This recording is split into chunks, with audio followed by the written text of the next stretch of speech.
오늘 말씀의 제목이 무엇이죠? 하나님과 인간입니다.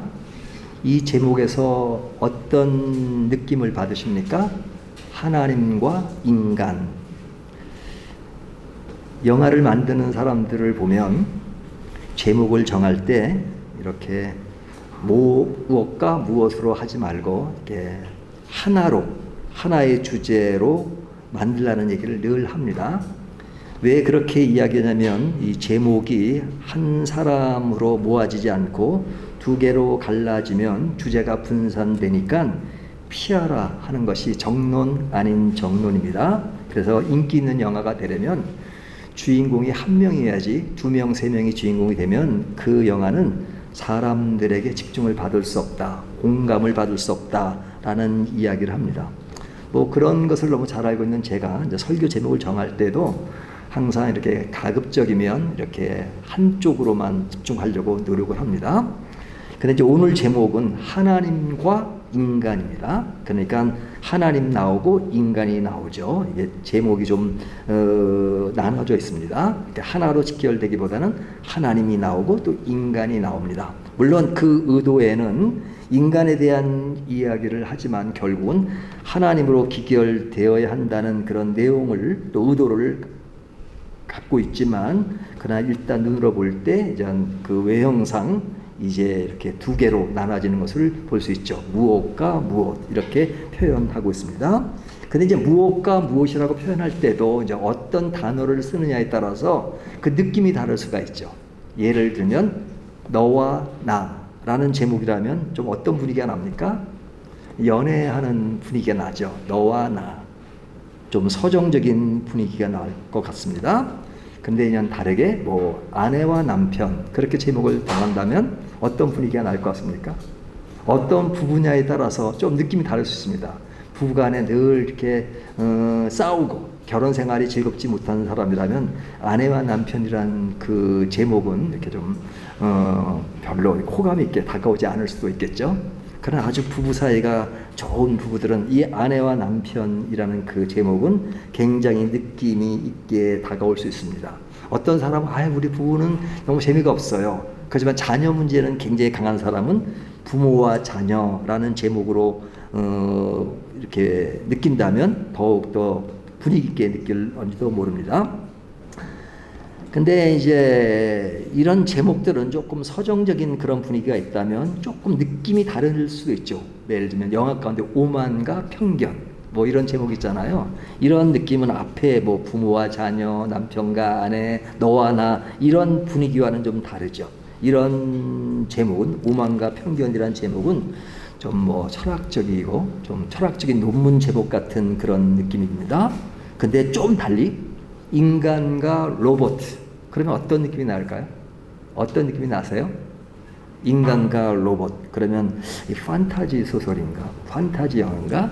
아니면 과학 소설 뭐 이런 것이 아닐까라는 생각을 할 겁니다. 근데 이제 오늘 제목이 하나님과 인간이란 제목을 가진다면 그럼 이 제목에서 무엇이 느껴질 것인가?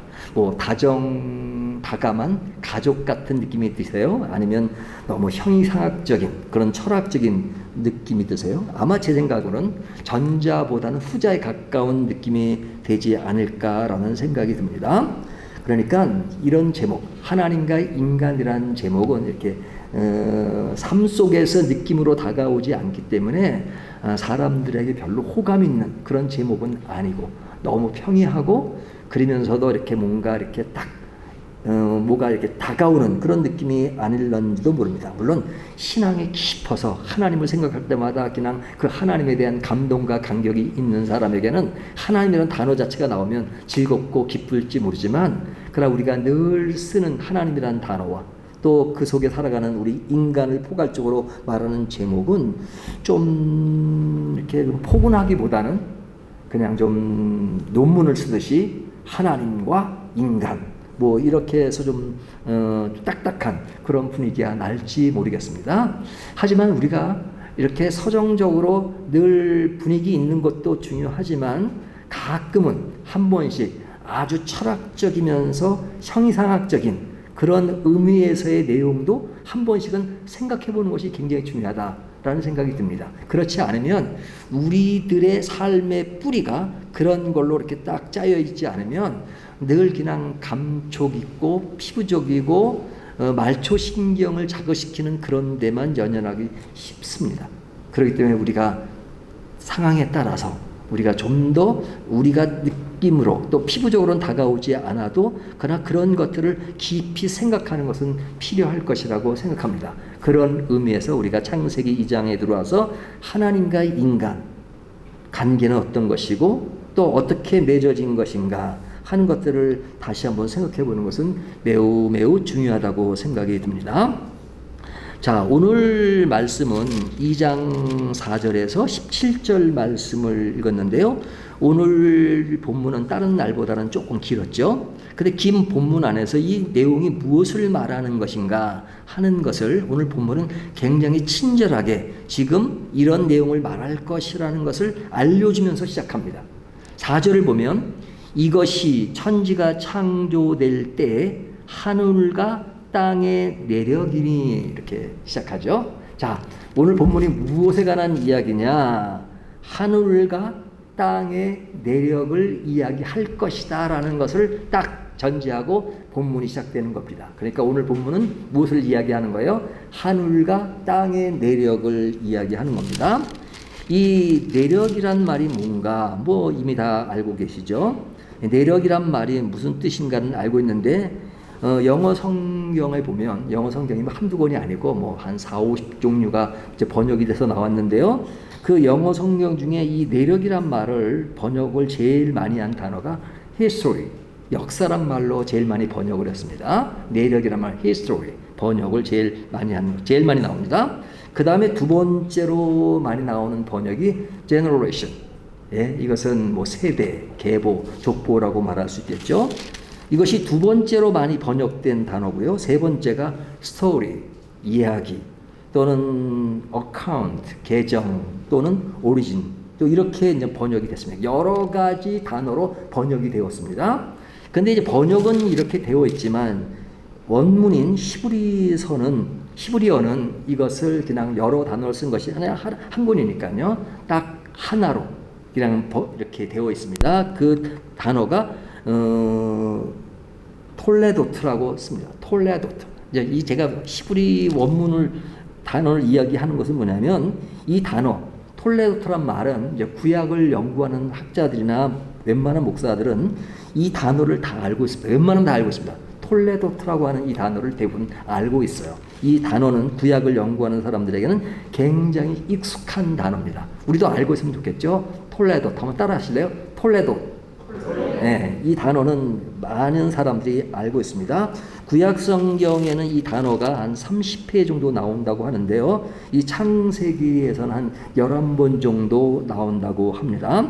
근데 이제 이 단어가 언제 많이 나오냐면 우리가 지금은 2장을 보고 있지만 이제 뒤로 가면 족보 얘기가 많이 나오잖아요. 이 족보 얘기할 때 이때 쓰는 단어가 톨레도트입니다. 족보라는 의미를 가장 크게 가지고 있습니다.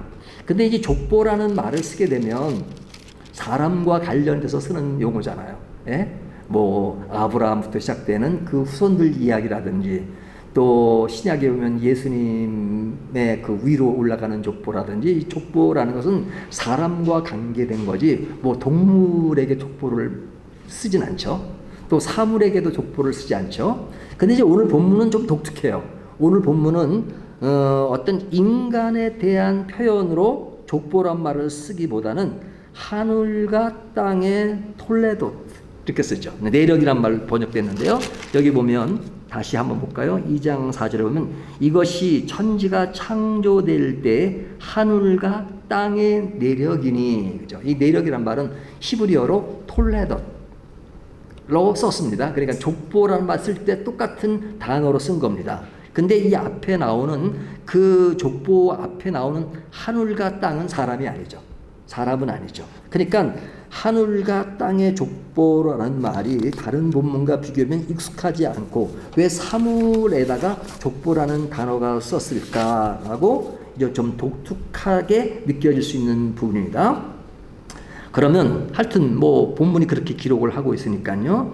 자, 이 톨레도트라는 것이 무엇이냐? 계속 이어지는 말씀을 보면 이것이 천지가 창조될 때 하늘과 땅의 내력이니 여호와 하나님이 땅과 하늘을 만드시던 날에, 그러죠. 자, 여기 보면 이 하늘과 땅의 족보가 뭐냐라고 어떻게 시작되냐면 하나님이 땅과 하늘을 만드시던 날에 그렇게 시작하죠. 그러니까 이제 하나님이 땅과 하늘을 만드시던 그 날에 대해서 이야기를 합니다. 근데 이제 그런 날에 대해서 우리들은 이렇게 눈으로 보이는 거잖아요. 하늘과 땅은 눈에 보이는 가시적인 것이니까 그것을 볼 때는 어떤 느낌을 받으세요? 뭐 하늘과 땅을 보면서 저 족보가 뭘까 이렇게 생각하진 않죠. 하늘과 땅을 보면 어떤 느낌을 받아요? 아, 땀 하늘이 참 예쁘다, 좋다, 아름답다, 예쁘다 이렇게 느끼지 뭐 하늘의 족보가 어떨까, 땅의 족보가 어떨까 이렇게 생각하진 않을 거 아닙니까? 근데 여기에 내력이라는 그 톨레도트란 말을 쓴 것은 단순히 인간이 서정적으로 느끼는 감정 정도로 끝나는 것이 아니라 그 속에 깊이 있는 그 의미들을 인식해야 된다는 것을 전제하죠. 인식해야 된다는 것을 전제하죠. 인간이 태어났으니까 그냥 사는 사람보다 그래도 인생에 태어난 의미를 알고 사는 사람이 인생을 한결 의미 있게 살듯이 하나님이 천지를 창조하셨는데 그 천지를 창조하신 그 내력, 그것을 알고 의미를 알고 사는 것이 굉장히 중요하다는 것을 전제하는 겁니다. 우리가 지어진 이런 것들을 보면서 아, 지어졌구나, 내가 태어나 보니까 하늘이 있고 땅이 있구나, 이런 정도로 그냥 별로 생각 없이 살아가는 것이 아니라 분명히 눈에 보이는 것들을 바라보면서 그 의미가 무엇일까 라고 생각하는 것이 굉장히 중요하죠. 또 하나님은 우리들에게 그런 생각을 하도록 만드셨습니다. 그렇기 때문에 오늘 본문에도 하늘과 땅을 지으셨지만 그 내력이 어떤 것인가 라는 것을 이야기하시면서 그 의미를 알고 살라 이렇게 말씀하신 겁니다. 그 의미를 설명하는 것이 이제 이어지는 하나님이 천지를 창조하신 그 내용으로 시작하는데 그 시작은 사실은 1장에 이미 천지를 창조하신다고 말씀하셨죠. 1장에 6일 동안 창조와 7일 동안에 7일에 안식하시는 그런 장면이 나오고 2장에 들어와서 1장에 나타났던 것들을 좀 더 확대해서 섬세하게 이야기하고 있는 겁니다. 근데 그 이야기하는 2장 4절에 보면 이제 앞에 나타나는 것과 조금 다른 분위기가 있습니다. 다른 분위기라고 하는 것은 좀 더 말씀을 섬세하고 또 디테일하게 말씀하고 있는데 좀 그 섬세함 속에 뭐가 들어있냐면 창조하신 분이 누구냐 할 때 1장은 하나님이, 그죠? 하나님이 천지를 창조하시니라 그러잖아요. 하지만 2장에 가서 보면 2장 4절에 보면 뭐라고 말씀하세요? 이것이 천지가 창조될 때에 하늘과 땅의 내력이니 여호와 하나님이 땅과 하늘을 만드시던 날에 하나님을 어떻게 표현하고 있어요? 뭐가 더 붙죠? 여호와 하나님이. 1장에는 여호와란 말이 안 나와요. 하나님이 그랬는데 2장에 들어와서 여호와 하나님이 그래요. 2절에 보면 5절에 보면 여호와 하나님이 땅에 비를 내리지 아니하셨고 해서 하나님 앞에 여호와란 말이 지금 들어있는 것을 볼 수 있습니다. 그러면 하나님이란 말씀은 무엇이고 호칭은 무엇이고 여호와라는 호칭은 무엇이냐?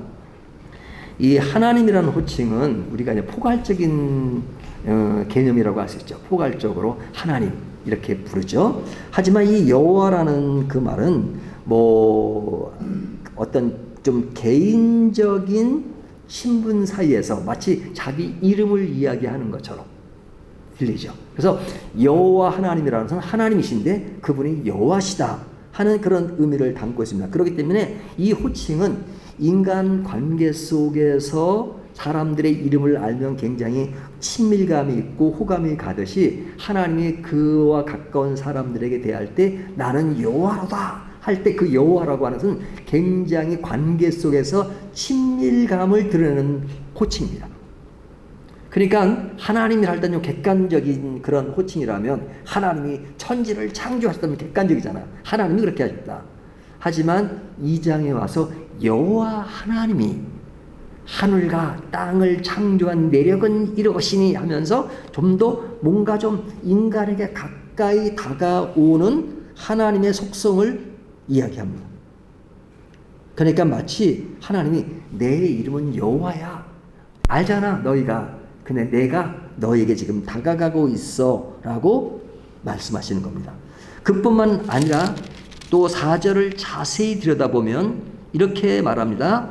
처음에 이것이 천지가 창조될 때 하늘과 땅의 내력이니, 그러니까 앞에 나타난 하늘과 땅, 천지 창조에 대한 내력이니 하지만 그 이어지는 말씀이 여호와 하나님이 땅과 하늘을 만드시던 날에, 여기에 보면 땅과 하늘이 바뀌었죠.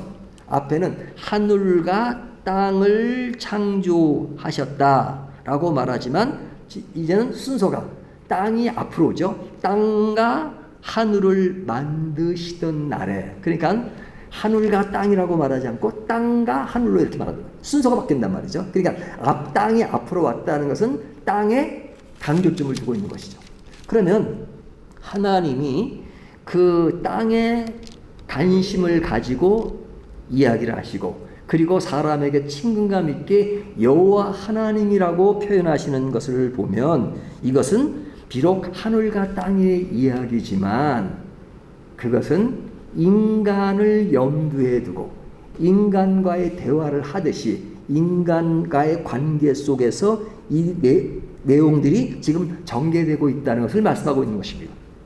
그러니까 하나님과 인간 관계가 굉장히 아주 긴밀하게 그리고 가깝게 느껴지는 것을 이야기하는 겁니다. 그러니까 하늘과 땅, 이건 사람이 사는 삶의 터전이 어디예요?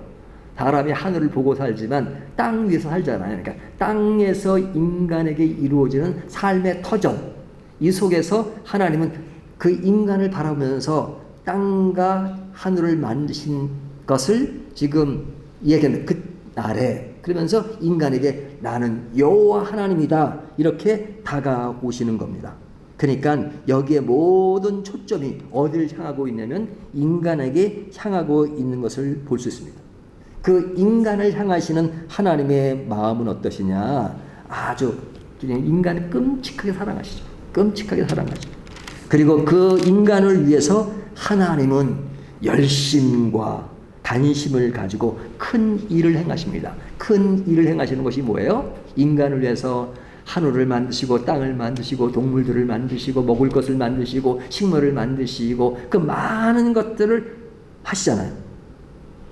그러니까 하나님이 창조하신 것 중에 사실 인간과 비교할 만한 것이 없습니다. 인간과 차원이 달라요. 하나님이 인간 외에도 많은 것을 만드셨지만 사실은 그 창조의 핵심은 인간입니다. 인간에게 굉장히 비중을 두시고 만드셨어요. 그래서 하나님이 인간을 만드실 때 어떻게 만드셨다고 이야기하고 있습니까? 하나님이 자기의 형상과 모양으로 만드셨다 이렇게 강조하죠. 하나님이 자기의 형상과 모양으로 만드셨다. 오늘 본문 7절을 보면 여호와 하나님이 땅의 흙으로 사람을 지으시고 생기를 그 코에 불어넣으시니 사람이 생명이 되니라. 동물과 다른 점은 동물도 흙으로 만드셨죠. 또 사람도 흙으로 만드셨습니다. 하지만 동물과 사람의 차이점이 뭐예요? 생기를 그 코에 불어넣으시니 사람이 생명이 되니라. 이것이 동물과 다른 점입니다. 인간은 하나님의 생기를 불어넣으셨어. 그래서 생명이 되어진지라. 그 생명이 되어진 그 인간은 어떤 모양으로 만들었어요? 하나님의 형상과 모양으로 만들어졌다고 이야기하죠. 그러니까 하나님이 인간을 만드신 것은, 창조하신 것은 다른 것과 비교할 수 없을 만큼 하나님과 인간의 관계가 매우 밀접하고 가깝다는 것을 전제로 하는 것입니다. 그래서 하나님이 이렇게 만드신 인간을 어떻게 미션을 주고 계시냐? 8절을 보면요. 8절 여호와 하나님이 동방의 에덴의 동산을 창설하시고 그 지으신 사람을 거기 두시니라. 자, 하나님이 에덴 동산을 만드시고 그 가운데 누굴 두셨어요? 지으신 사람을 거기 두시니라. 그러니까 에덴 동산을 지으신 것은 누구를 위해 지은 거예요? 인간을 위해서 지었고 인간으로 하여금 그 모든 것을 관리하시도록 만드신 것이죠. 거기에는 들의 초목과 밭의 채소가 있죠. 5절 6절을 보면 여호와 하나님이 땅에 비를 내리지 아니하셨고 땅을 갈 사람도 없었으므로 들에는 초목이 아직 없었고 밭에는 채소가 나지 아니하였으며 안개만 땅에서 올라와 온 지면을 적셨더라. 그러면서 뒤에 보면 하나님이 그런 곳에 인간을 두시고 인간으로 하여금 그것을 관리하게 하셔서 그런 것들이 무성하게 만들도록 하셨단 말이죠. 그러니까 에덴 동산이 인간에 의해 관리되도록 하셨죠. 그러니까 인간의 역할이 얼마나 큰 것인가, 또 하나님이 부여하신 것이 얼마나 큰 것인가 하는 것들을 이야기하죠. 뿐만 아니라 11절부터 14절을 보면 여기 강이 나옵니다. 10절 강이 에덴에서 흘러나와 동산을 적시고 거기로부터 갈라져 네 근원이 되었으니 하면서 지금 11절, 12절, 13절, 14절 보면 하나님이 강을 주셨는데 그 강은 아름다울 뿐 아니라 그 강을 구성하고 있는 요소 중에 보면 아주 금이 나오죠. 11절 첫째 이름은 비손이라 금이 있는, 그렇게 나와요. 금이 있는. 12절 그 땅의 금은 순금이요 그곳에는 뭐가 있으며, 그래서 거기에는 아주 광물로서 사람들이 기여기는 그런 것들이 있음을 이야기하고 있습니다. 그러니까 하나님이 인간을 위해 주신 그 에덴 동산은 정말로 인간이 살 수 있는 모든 것들을 갖추고 있을 뿐 아니라 거기에 눈으로 볼 수 있는, 또 살아가는 모든 것이 아름답게 느껴질 수 있는, 그래서 굉장히 서정적이고 그리고 뭔가 좀 더 그런 아주 화려하면서도 그러면서 굉장히 인간의 삶의 그 어떤 천국을 연상하는 그런 것들을 인간을 위해서 만들어 주신 겁니다. 만들어 주실 뿐 아니라 그 모든 것에 인간이 자유권을 가지고 그리고 살 수 있도록 만들어 주셨죠. 15절과 16절을 보면 여호와 하나님이 그 사람을 이끌어 에덴 동산에 두어 그것을 경작하며 지키게 하시고 여호와 하나님이 그 사람에게 명하여 이르시되 동산 각종 나무의 열매는 내가 임의로 먹되 거기에 나오는 모든 열매를 임의로 먹으며 너희가 경작하고 관리하고 너희가 그곳에서 마음껏 살 수 있도록 만드신 것이죠. 그러니까 여기서 경작한다는 것은 뭐 한다는 말이냐면 인간이 일한다는 것이잖아요. 일한다. 하나님이 창조하신 것은 하나님이 일하시는 것이라는 것을 전 일곱째 날 안식을 이야기해서 말씀드렸습니다. 자, 하나님이 일하셨어요. 그 일하시는 하나님이 인간에게 그런 모든 것들을 관리하신다, 경작하게 하신다는 것은 일하게 하신다, 노동한다라는 겁니다. 사람들이 착각하는 것 중에 하나가 뭐냐면 인간이 일하는 것, 이 노동이라는 것은 인간이 하나님으로부터 저주를 받고 에덴 동산에서 쫓겨나서 그 쫓겨났을 때 하나님이 죄에 대한 벌로 노동을 하게 했다라고 생각하는 사람이 있습니다. 그렇다면 지금 2장 우리가 보는 것은 인간이 죄를 짓기 전 상태잖아요. 전 상태에 하나님이 인간에게 에덴 동산을 경작하게 만드신 것은 인간에게 노동하게 만드신 겁니다. 노동하게 만든 것은 죄 짓기 전에 이미 노동이라는 것이 있단 말이죠. 그러니까 인간이 죄 지은 후에 그런 죄의 대가로서 노동하는 것이 아니라 죄를 짓기 전에 이미 하나님은 우리 인간에게 에덴 동산을 관리하면서 일할 수 있도록 노동하도록 만드신 겁니다. 그러면서 노동은 신선한 것입니다.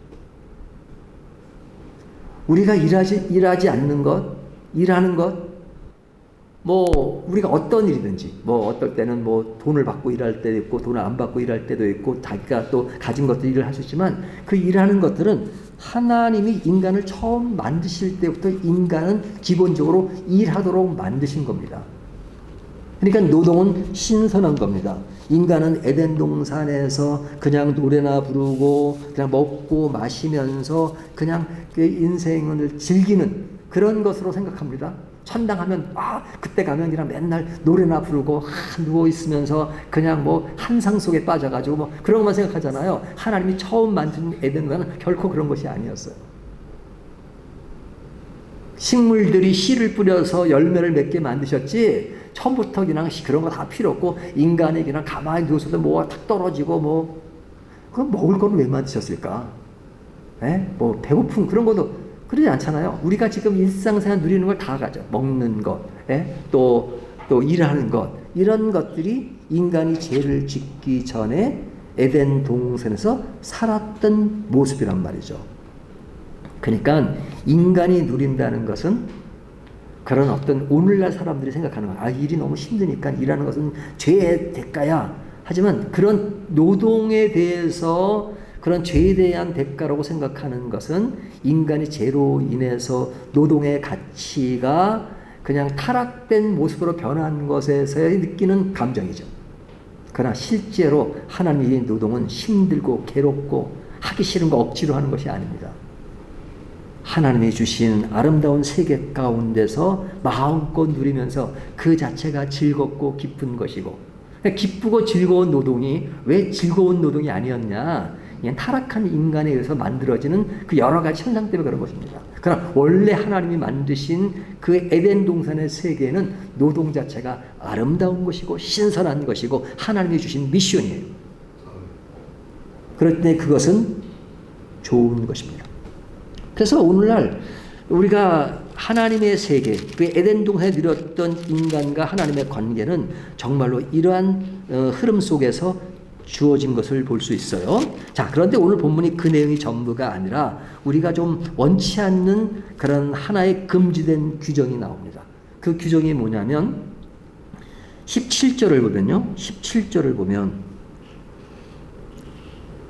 17절 선악을 알게 하는 나무의 열매는 먹지 말라. 내가 먹는 날에는 반드시 죽으리라 하시니라.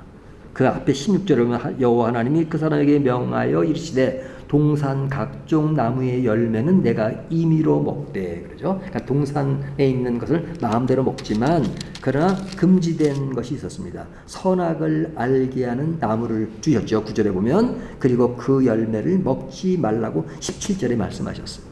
다른 것은 임의로 먹되 것은 먹지 말라.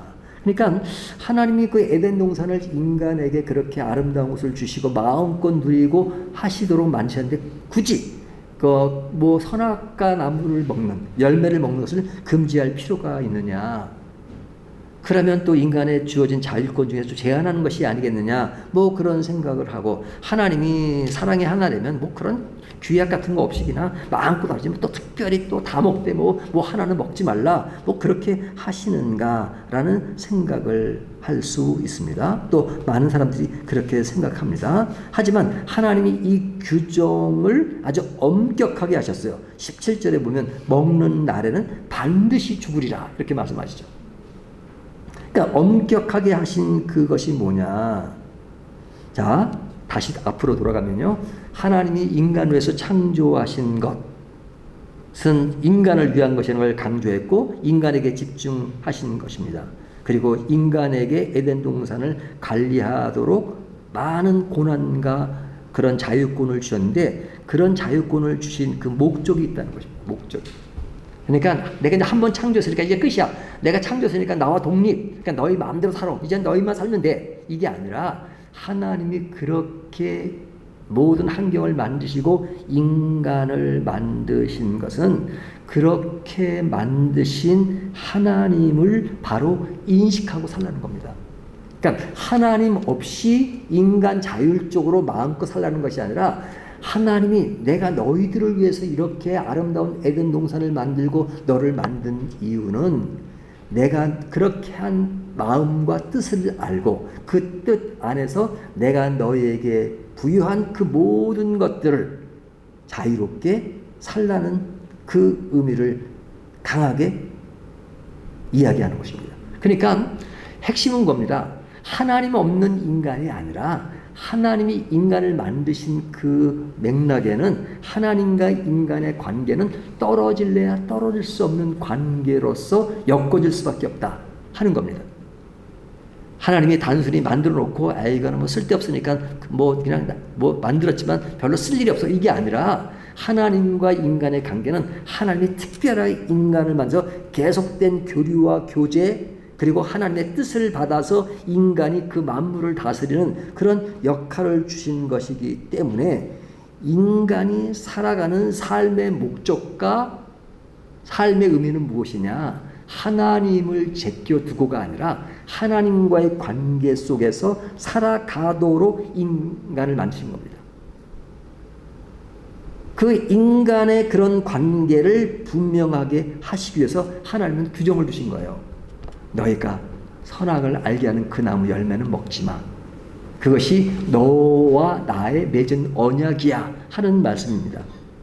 그러니까 그런 만큼 하나님은 너희들과 떨어질래야 떨어질 수 없다 하는 어떤 하나님의 강한 의지를 반영한 것이죠. 너희가 그런 하나님의 의도를 모르고 너희 마음대로 그냥 주어진 그 자유와 이런 것들을 하나님 없이 생각하는 그것은 뭐 반칙이야. 그것은 좀 아주 예쁜 표현이고요. 그것을 그렇게 하면 너희는 반드시 죽어. 그건 죽어.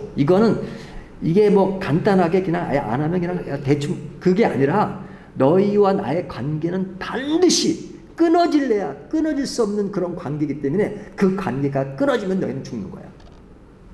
그런 것입니다. 그러니까 하나님은 인간을 위해서 하신 그 모든 것들이 너무너무 인간에 대한 사랑과 그런 것에서 깊이를 느끼지만 그 사랑의 정도는 끊어지는 사랑. 뭐 사람들이 그런 말 하잖아요. 헤어지면서도 이별을 하는 이유는 내가 사랑하기 때문이야.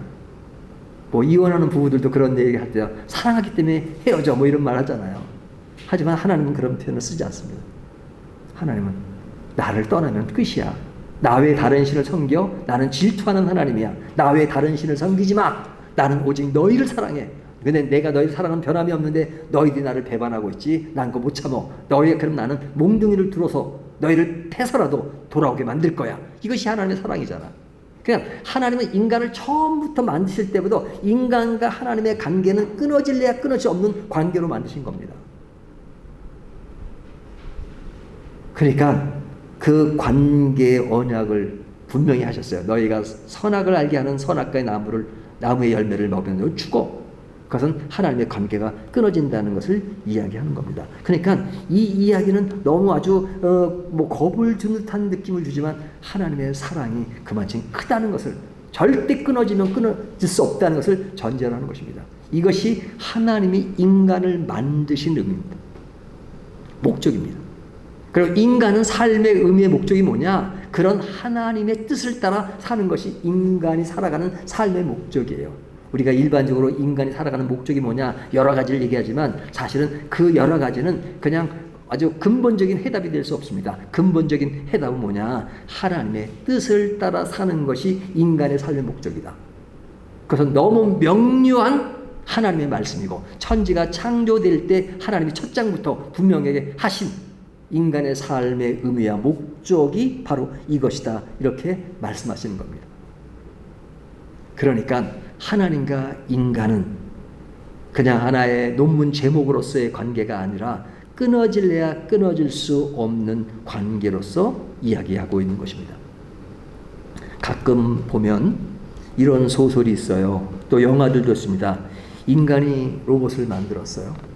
로봇이 자꾸 발전하는 겁니다. 뭐 인공지능도 발달하고 그래가지고 이 로봇이 많아졌고 근데 그 로봇들이 이제 굉장히 뛰어난 그런 두뇌력을 가지고 있고 그래가지고 결국은 로봇이 이제 뭐 오늘날 회사에 노사를 만들듯이 그런 그 로봇의 세계가 만들어지고 그 로봇의 세계가 인간을 점령하는 뭐 그런 공상 영화 같은 거 있잖아요. 예? 그러니까 로봇과 인간의 전쟁, 뭐 이런 그런 상상 소설이나 영화 같은 것이 있습니다. 근데 로봇이 결국 그만큼 발전해서 인간을 지배할 수 있을까? 글쎄 모르겠어요. 그건 모르죠. 근데 분명한 사실은 인간이 로봇을 만들었다는 겁니다. 그러니까 인간이 로봇을 만들었어요. 근데 로봇은 인간이 할 수 없는 것을 할 수 있죠. 인간의 기억력에 한계가 있으니까 로봇이 많은 정보들이 있는 것을 가지고 그냥 정보를 이렇게 딱 담고, 그리고 그 정보에 의해서 인공지능을 사용해 가지고 뭐 그것을 이렇게 뭐 연결해 가지고 할 수 있는 그런 것은 있을 수 있죠. 그래서 요즘에 AI 뭐 그런 것들이 많이 나오잖아요. 그것은 뭐냐면 인간이 감당할 수 없는 그런 그 저장의 한계, 이런 것들을 하지만, 그러나 그런 것들을 만든 것은 인간이란 말이죠. 그러니까 그 인간이 로봇의 지배를 당할 것인가, 현재로서는 저는 상상이 가지 않습니다. 또 모르죠, 그는. 하지만 로봇과 인간의 관계는 그럴 수 있을지 모르지만 하나님과 인간의 관계는 절대 그럴 수가 없습니다. 예? 뭐 인간이 그 더 큰 세계로 확대돼서 하나님을 능가한다? 불가능한 얘기입니다. 로봇의 세계는 인간을 그럴 수 있을지 그건 모르겠어요. 그러나 저는 불가능하다고 봅니다. 그래도 인간이 로봇을 만들었으니까. 하지만 모르죠. 하지만 인간은 절대적으로 하나님을 능가할 수 없습니다. 하나님 안에서만 살아가야 합니다. 그런데 인간이 하나님을 믿지 않고 그 하나님을 의식하지 않고 하나님과 독립된 존재로서 살아간다고 느끼고 있다면 그것은 굉장히 어리석은 것입니다. 굉장히 불행한 것입니다. 굉장히 슬픈 것입니다. 반대로 얘기하면 인생의 가장 큰 기쁨은 예수 그리스도를 믿고 하나님의 뜻을 알고 하나님의 뜻을 살겠다는 것은 어느 것과도 바꿀 수 없는 최고의 가치를 지닌 것입니다. 그러니까 여러분, 사람들이 세상 살아가면서 아유 당신은 뭐 배운 것도 없고 가진 것도 없고 뭐도 없고 그렇게 말할런지 모르지만 여러분 안에 하나님과 관계가 있다는 것은 최고의 가치를 가진 것입니다. 그거보다 중요한 게 없어요. 세상의 모든 것을 가지고 있다 할지라도 하나님이 없는 인간은 사실은 다 없는 겁니다. 가장 불행한 것입니다. 가장 슬픈 것입니다. 왜? 하나님이 처음 인간을 만드실 때 그 근본적인 목적과 목표에서 이탈된 그런 모습이기 때문에 가장 슬픈 것입니다. 그러면 우리는 예수를 믿고 있다면, 하나님을 생각하고 하나님의 뜻을 살기로 살고 있다면 우리는 인생의 모든 것을 다 가진 것입니다. 그것처럼 큰 것은 없습니다. 그것만으로 여러분은 자부심을 가지고 살아야 합니다. 그리스도인은 겸손해야 합니다. 하지만 반대로 우리는 그런 아주 그런 절대적 가치를 가지고 아주 담대하게 살아가야 되는 겁니다. 우리의 삶을 어렵게 만드는 여러 가지 요소들이 나를 슬프게 하고 나를 어렵게 한다 할지라도 분명한 사실은 하나님이 나의 아버지라는 것, 나의 주님이시라는 것, 나의 여호와시라는 것, 나와의 어떤 그런 족보 관계 속에서 하나님은 나와 아주 떨어질 수 없는 관계라는 것, 내 이 세상의 모든 삶을 하나님의 주권 아래서 살게 만드셨다는 것, 이것처럼 그것이 어디 있습니까? 하나님이 그 일을 위해서 우리가 생각하는 것보다 10배, 100배, 1000배, 10,000배, 억배보다도 우리를 향해서 하나님의 마음을 우리에게 쏟고 계십니다. 그런데 그런 하나님을 두고도 하나님을 인식하지 못하고 하나님 없이 살아갈 수 있다라고 생각한다면 그것처럼 불행한 일이 어디에 있겠습니까? 그런 의미에서 우리가 살아가면서 겪어야 되는 많은 인생의 희롱애락이 있고 어려움이 있다 할지라도 그럴 때마다 우리는 늘 생각하고 다시 한번 정립해야 될 것은 뭐냐면 오늘도 하나님이 나를 만드셨고 나를 이끌어 가시고 나를 인도하시고 나를 살아가게 만든 목적이 하나님의 관계가 끊어지면 끊을 수 없다는 것을 전제로 하고 하나님은 끈을 잡고 계신다는 그런 생각을 한다면 우리는 어려울 때라도 용기를 얻고 삶의 의미를 다시 한번 생각할 수 있을 것입니다. 오늘도 이 하나님을 다시 한번 생각하면서 오늘도 힘있는 하루를 살아가는 저와 여러분이 되시기를 주님의 이름으로 축원합니다.